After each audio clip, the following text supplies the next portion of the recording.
I still don't like how I look right now, but I would much rather just have my face in here now that I'm not just bawling my eyes out with everything.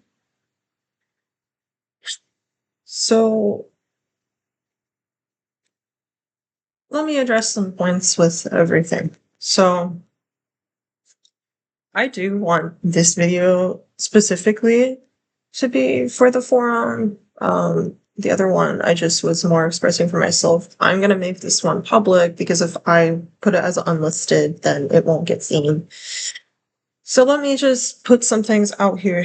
So I believe that I've been distorted, probably unintentionally, even by people who dislike my own self because of the autism double empathy problem. And as far as with, I don't really want to like give names, but like, situations. I believe that PTSD is probably a really big reason for both, but I would say that for intra autism communicative problems, it could be a big one. Because with PTSD, you are not always going to read what you perceive as a threat from your traumatized nervous system as accurately a threat. You're overreacting to it. You are conditioned from your past trauma to see it as a threat. So I'm very big on my boundaries being broken because I'm a victim of sexual assault and I've had other trauma where my boundaries are broken. My mother put Lexapro in my food twice. It really hurt my brain. I have very bad PTSD over it. And, my parents used to always chase me when I would try to get away. They used to fake me out with objects. They used to chase me to the room and they would terrorize me with objects. I've always had my brownies broken. My mother threatened to stick a suppository up my ass. And that's why I even had that toilet paper behavior I had talked about. She did that to me repeatedly.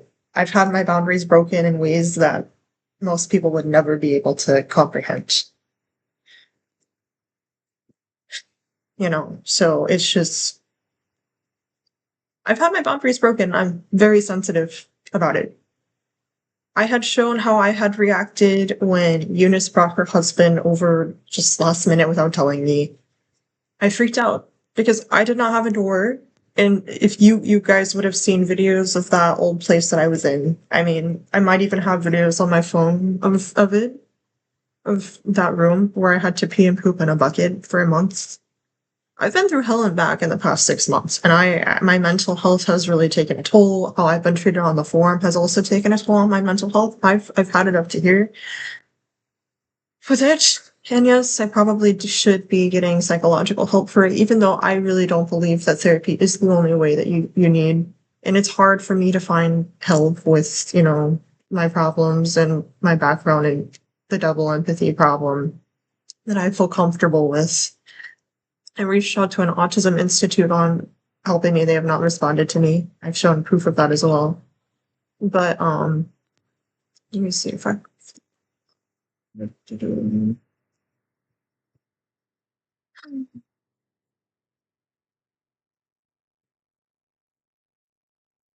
me just type it in, it's faster.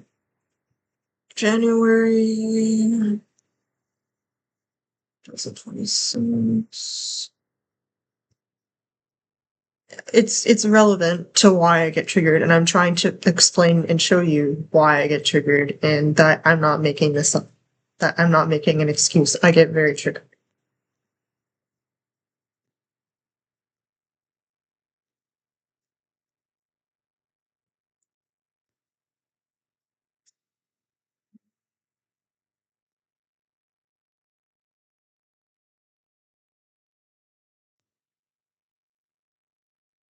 Um where Why don't I have it? And I have so many pictures. Um, it's relevant, so I'm not. I could talk about other things while I'm looking for it, but yeah. But it's not just solely about a boundary thing. A lot of it is a four-core problem in me with invalidation and my self-image. Like others like going against my self-image. But this is what makes the reaction even more potent in myself, to the point it's looks, I mean, it is pathological, but it looks like I don't um it's emotional ability, but it like looks more petulant, I guess I should say. Um, I don't really see. It's very relevant, so I do want to show these things. Um,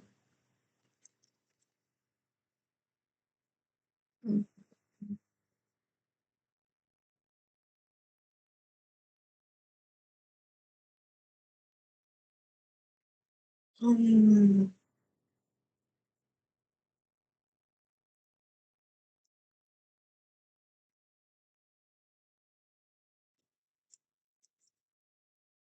I just can't find it. I have the sink, like the sink was like ruined too. My ex housemate ruined that. She ruined the toilet. Like this would had to be replaced because of it. It was horrible. Okay, so I have a screenshot that I took to my ex caretaker. You know, let me make sure I don't dox myself on this. Okay, I'm just gonna.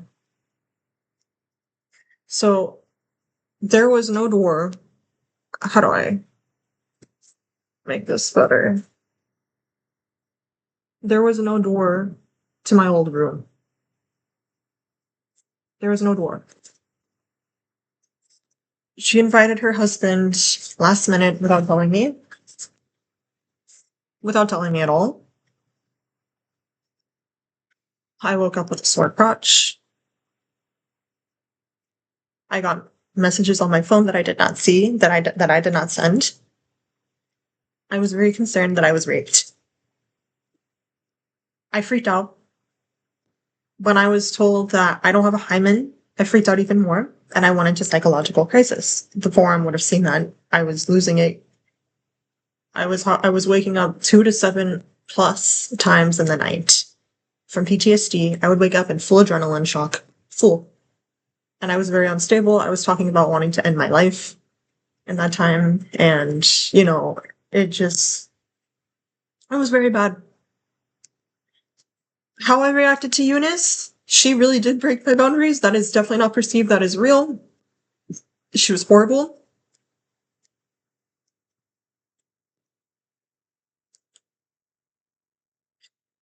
Um, she was horrible. I freak out when my boundaries are broken because I've repeatedly had mine broken and violated on a bodily level. I've been molested. I've had threats to my body from my family. My father used to bite my body up until 15 and a half. I do not know what his intention was in that. I don't know. He never bit my vagina or my breasts, but he did that until I was 15 and a half years old, and that is not normal. I asked around cultures, I asked Three Dots, I asked my research. They said that was not a part of Turkey, Istanbul, where my father grew up. But they're from a different time zone than my father is, so I don't know. I've never been able to find anything online.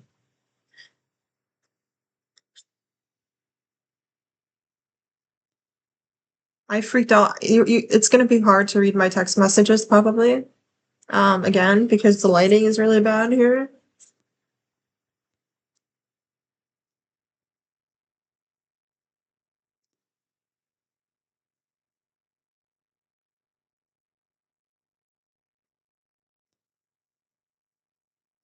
Early on, I was freaking out upon her for having bad boundaries. I was nice to her at first. I was gentle. I asked her politely.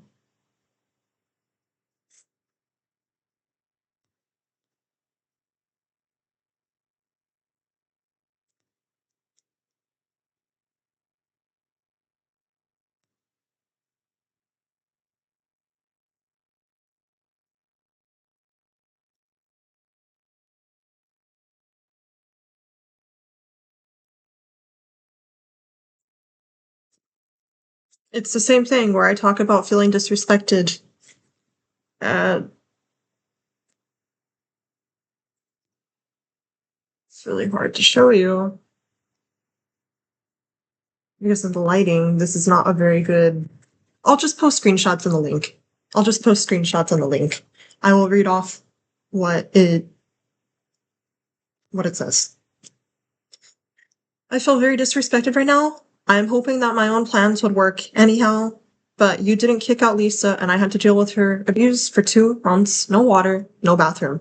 No, what I mean by that is no water in the house and no working toilet in the house. I had to go in a bucket. And that's what that's why social services got involved and why I'm now in this house under an adult family home funded through regional center after social services demanded that they state claim me.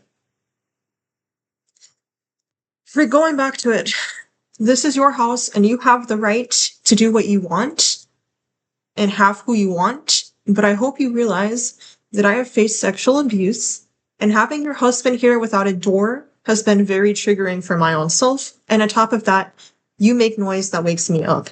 I have been polite and patient, but this type of stuff isn't appreciated by me at all. You told last minute that he would be coming here. It is extremely rude. Extremely.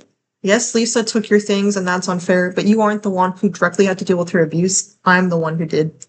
My workers also told me that you didn't want to be there alone because of Lisa and that you wanted me to deal with her instead of she came here. That is also very rude, especially for a person who has significant trauma.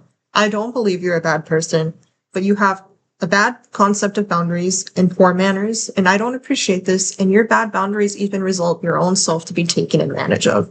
This isn't acceptable, and you should think hard on what you've done and on what you enabled and how your own behavior and actions cause bad things like to happen like Lisa. After that, I freaked out more and more and more and more and more after my boundaries were being broken. And that is a case where my boundaries were objectively being broken. She invited a man that I do not know. I had no fucking door. And she did not tell me that he was going to be there. That is very triggering for my own self with my background. I am even horrified of being put under general anesthesia by a man. I might even have to have that happen to me. Like, I might have to have a procedure where that's generally done, and I'm going to refuse that procedure. Or I'm going to just get an epidural in my spine and not be put under because it's way too triggering for my PTSD. I will always wonder, was I raped in my sleep? Did somebody touch my vagina or my breasts in my sleep? I was not there. Even with a woman is better, but with a man, absolutely not. I will never, ever, ever take a surgery from a man. And God forbid if I ever got in a car accident where I went to an ER and a surgeon operated on me, a male surgeon, I would be fucking horrified for the rest of my life. And I don't even know how I would react after that. Horrible. I will never let that happen to my own self. I have extreme sensitivity to my boundaries being broken like that. And when it concerns my autonomy, my body, I don't mind being controlled. Like, I don't mind being controlled. Like, people can control my life and I don't really care. As long as they don't control my self-image, that is where I get very reactive, and they do not control anything related to my sexuality, to what medicine that I'm on and stuff because of my trauma. I don't mind being controlled other than in those areas, but those areas I freak out. Now, on the forum, people were, at least in my perception, pushing on my identity, pushing on my sense of self, and because of my background, it's very triggering for my own self. And the reason why I can get petulant like that and be moody or whatever or mean to another person is because of that. I genuinely felt like my boundaries were being broken. And it is very triggering for my own self. And I still have not fully recovered from that incident that happened in January or February. To this day, I do not know if I was raped or if I was not. I do not know. I don't have an intact hymen. There are other causes for a broken hymen. If I have Ehlers-Danlos, maybe it could even stretch easier. I don't know. But what I do know is that I have had my vagina looked at before because I was afraid of being raped around men that I did not know, and my hymen was intact. And I did not have that vaginal pain, and I also had discharge as well. And the forum, like, deleted the stuff like I whatever. I don't even want to get into it. It is very triggering for my own self because of my background. Very. I will never even accept general anesthesia for that reason. That is how traumatized that I fucking am over that. And it causes a lot of volatility in my own self. And when somebody keeps going on me with my identity, with something like that, I freak out. I get emotional. I get very reactive, even more reactive than I already am. I am reactive in general over my self-concept, even when it does not necessarily invoke my PTSD. I'm an Enneagram 4. It's 4 core, but it's complex PTSD 4 core plus sexual assault trauma blowing that up in my own self. Even like with the medication and my food, it took away my ability to write poems, which is an image thing. It took away my sense of worth and my value. That's why I freaked out my identity, how I saw my own self and crafted my image identity around as a teenager. I was 14 years old when that first happened, and then I was 15 the second time. It is not from a place of malice. It is me actually being triggered and because it's on a screen, I just look petulant, reactive. You're not seeing me cry. You're not seeing me have an uncontrollable PTSD episode. It's not like that. So you don't see it. That's the problem about these forms of communication. That is the problem. I'm going to leave this as part 1 because I feel like I've gone way too much into this and I have something else to say. This is the part 1.